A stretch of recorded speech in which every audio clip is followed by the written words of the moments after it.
Plans to hold events in African-American communities as the Republican nominee looks to make up lost ground with minority voters.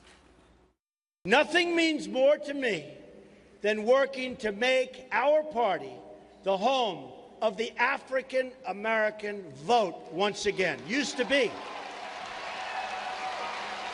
There are millions and millions of African-Americans in this country who have succeeded so greatly and who deserve a government that protects and honors their incredible contribution. So let's bring in Democratic strategist Holly Schulman. She's a former spokesperson for both the DNC and the Obama campaign, and Deneen Borelli, the chief political correspondent for Conservative Review and a Fox News contributor. Welcome to both of you. Hello, Patty Ann. So Trump says most inner cities have been run for decades by Democrats, and he says they've run them into the ground. High crime, poverty, high unemployment. Holly, Trump says politicians like Obama and Clinton say sympathetic things that appeal to minorities, but their actions have in fact harmed communities of color. How do you react to that? You know, Democrats have been trying all along to do things like raise the minimum wage, make college more affordable, and Republicans have put roadblocks in their path. That said, you know, what Donald Trump said he's going to do some outreach, I think we can all agree that that's a good thing. I'm sure my counterpart across the aisle would agree with that too. But 50% of the battle is showing up, but that means that there's another 50%, and that's saying what specifically you're going to do to help. He hasn't had a plan for making college more affordable. He says that he wants to abolish the minimum wage some days he wants to raise it, but other days he thinks that it's too high already. Equal pay, which is another issue facing these communities. You know, what do you do to help on the pay gap? Hillary Clinton has a plan. Donald Trump has no plan. And so I think that he can talk until he's blue in the face, but until he has the policies that will support it, we're not getting very far here. Deneen, Trump says he'll create jobs for African Americans. A Harvard professor who focuses on race said to Reuters, general cluelessness about racial dynamics will diminish any possible black support that could come from Trump's emphasis on job creation. What do you say to that? Well, first of all, Patty Ann, Donald Trump is doing what Republican politicians have failed to do, and that is outreach to black voters. Donald Trump is looking to empower individuals through pro-growth solutions, and that means cutting taxes, that means pro-energy programs, that means reducing regulations. All of these incentives will help job creation in our country, but especially in urban communities that have been harmed for many, many years due to the failures of progressive policies. You look at the high taxes, the high regulations, and high energy prices.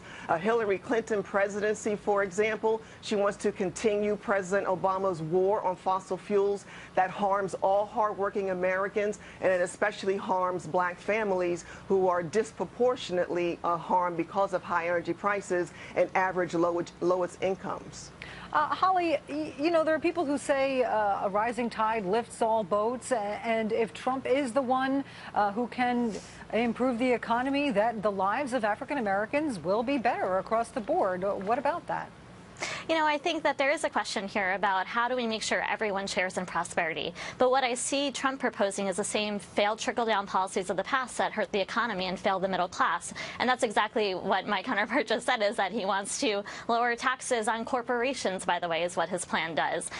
He wants to lower taxes on millionaires like himself, is what his plan says it will do. So when you look at the specifics of Trump's plan, he's not actually helping everyone share in this economy, and that's exactly what Hillary Clinton has promised her campaign will be about, has proposed policies and very specific ones to help, and I think that we'll see that Trump is that looking lift to up everyone lower together. Corporate tax rates, do away with the death tax. That helps families, especially families with small businesses. Lowering taxes means more money for companies to reinvest, to invest in technology and businesses, and also to employ people. So lower taxes is good for Americans, and especially as we're talking about black Americans, is good for the black community as well. You know, critics of both candidates are accusing the other of pandering to the black community. Holly, what about that? Is there some patronizing going on here? You know, I think the main question when he asked, what do you have to lose, right? That's a famous quote from last week. The question is, what do people have to gain? And so I don't think that he's put a positive vision forward. And I think that that's really the issue here.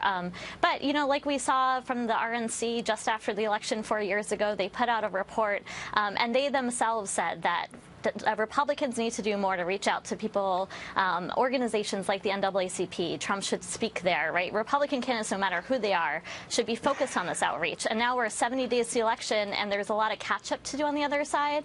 And so obviously they haven't taken their own advice to heart, and we'll see how that goes for them. NAACP, they oppose school choice, for example. You look at disadvantaged black children in urban communities, the NAACP does not want them. They stand for union support more than the support for disadvantaged black children to get a great education so that they can have a good future and not get involved in dubious activities in order to support themselves. All right, we're going to have to leave it there. Deneen, Holly, thank you both so much for joining us. Thank you. Eric? Thank you. Patty Ann, our NATO ally, Turkey, well, it's